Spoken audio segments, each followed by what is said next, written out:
Entrepreneur and community activist Anastatia Ketchen is busy these days, from events in August to education. I sit down one-on-one with Anastasia for a special edition of Quintin's Close-Ups.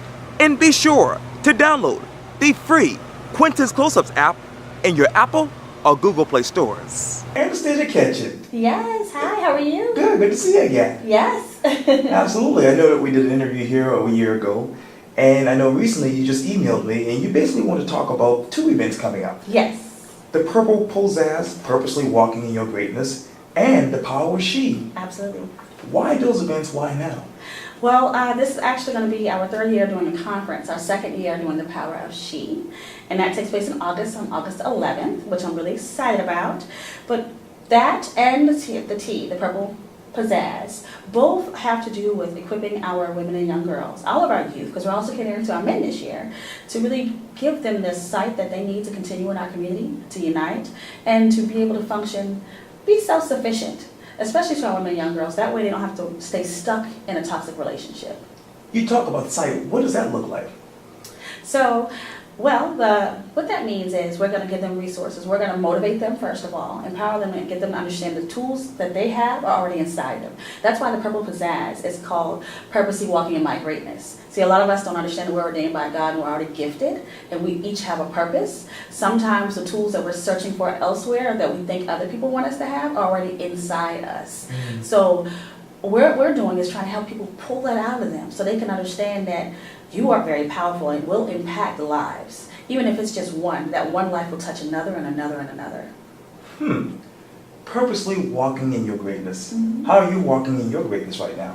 Well, like I told you a year ago, if you asked me before where I'd be working with women, where I'd be fighting against domestic violence or doing the things that I am now, I would have said no. I don't think so. But I thought I fell here accidentally, and then I realized that it was intentionally. God purposed me to do these things. So I am purposely following the path that I believe God has me on. I'm out here making sure that I work with our women and our youth. Those seem to be the populations that I just have this thing for and with. So I empower them through workshops, we do theater, we use the creative and performing arts to really empower and impact our youth and get them to understand they're very intuitive. And especially our young black men and women, we have these tools, we have gifted hands, like they said with Ben Carson. We have gifted hands, and we can make and create so much with our creativity that we have that we can use not only to entertain, but to survive and to really help others. You talk about survival. What is it like for an average African American male in your mind right now these days?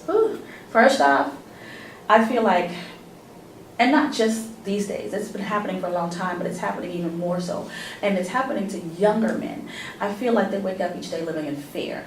Fear of the unknown, fear of, okay, if I walk out these doors, if I interact with an officer, what can happen to me right now? Will I be killed at the end of the day? I literally have young men that feel like once they hit 12 or 13, they may not make it to the end of the year.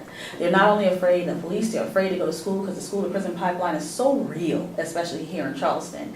And they figure, you know what, I'm not even going to make it through school, I probably won't graduate. So every day they wake up going, okay, what now? What's going to happen to me today? Am I going to make it to the end of the day? Am I going to end up in prison? And they look at television, which reinforces that concept of, well, you're either going to live or you die. You have nothing in between. School to prison pipeline. Where should that discussion go next in your mind? Well, first off, especially this year, we've seen a lot of school shootings. And rather than equipping our teachers, I'm a teacher, rather than equipping our teachers with resources, they feel that the best tool is to equip them with guns. I feel right now, where it comes to that's a part of the school to prison pipeline. I feel like we need to have conversations and sit down and regroup and go, why are we at this point where our children are taking lives, including their own? When are we going to start thinking, maybe we need to go back to building a foundation for our students, teaching them their history? Maybe we need to go back and start building those relationships again, start paying attention when bullying and things are taking place and our children show signs of suicide or homicide. And we need to start focusing, what's happening? What do we need to do to change this? Rather than arming ourselves with guns, let's arm ourselves with relationships, let's arm ourselves with resources. Let's get teachers that are not just underworked and overworked and underpaid, but let's give them the resources they need to survive so that they will be more motivated. And let's give them things instead of just replacing instead of putting more SROs in our school, why don't we put therapists in our school? Why don't we have more counselors in our school? People that are trained and that want to be there to really help our youth, speak to our youth and give them an outlet. Our schools used to be our safe zone. Now they're not a safe haven. You talk about history. There's two developing stories right now. First, let me go to the city of Charleston. Obviously, the city of Charleston has apologized for its role in slavery. Where are you emotionally with that decision? I'll be honest with you. Like I tell my daughter, an apology means nothing when there's no action behind it. And if you're not correcting what you're apologizing for, then it's pointless. You know, I'm not just asking for 40 acres and a mule. Hey, you know, I need that times two. But to be honest with you, an apology means nothing if we're not still out here in our communities on the ground trying to change those things, if we're not bettering the education system, if we're not giving equal opportunity and start pouring into our youth and our families and letting them know they mean something. Apology is nothing. I feel like the mental enslavement continues and there's still not this common ground that we reach. Then what are your words? I need actions. You know, they say faith without words is dead. Then that's how I feel about this apology. What is the state of education? I mean, we've heard so much about all of these issues going on. How would you look into the lens and see education 5 to 10 years from now? Based on what we're living in right now, I see it as continuing to be a corrupt system that does nothing but funnel out our children and create laborers or inmates. That's what I see. I see the prisons continuing to grow and the students graduating continuing to shrink. Yes, when they go to Wando, yes, it was one of the biggest classes this year. Wonderful. But what did our children really gain in their school? What relationships? How do they know how to interact with people in their community? What are they doing to do to give back to their community? Do they have a sense of self when they leave school? Or are they still trying to seek that out and understand? Do they have this picture that someone else painted of them that they're supposed to fulfill? Right now, I don't see our educational system growing. You know, I even had a student at Academic Mag tell me, you know, we're one of the top schools in a school system where we're at the bottom of the list. What do I have to be proud of? That speaks volumes to me. And you talk about education. Let me take you down the street to Marie Manuel.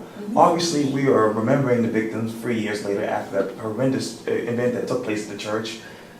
How do you describe those people right now? Many people describe them as heroes. How do you look at them? Okay. Them as in the victims or survivors? Well, I see them as a reminder that history still has a way of circling back around. I see them as, yes, heroes. Unfortunately, they had to lose their lives for us to wake up a little bit, but I still don't think we got the picture. Charleston is so passive-aggressive. And one thing that does disappoint me about this whole situation is that as we remember them, we're not just remembering. People are profiting, they're using them as propaganda.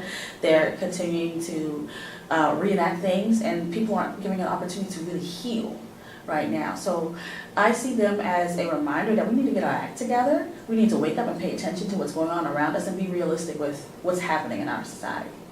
Anastatia Ketchen, thank you so much for your time. I really, really appreciate this. Thank you. Thank you. Yes, yes.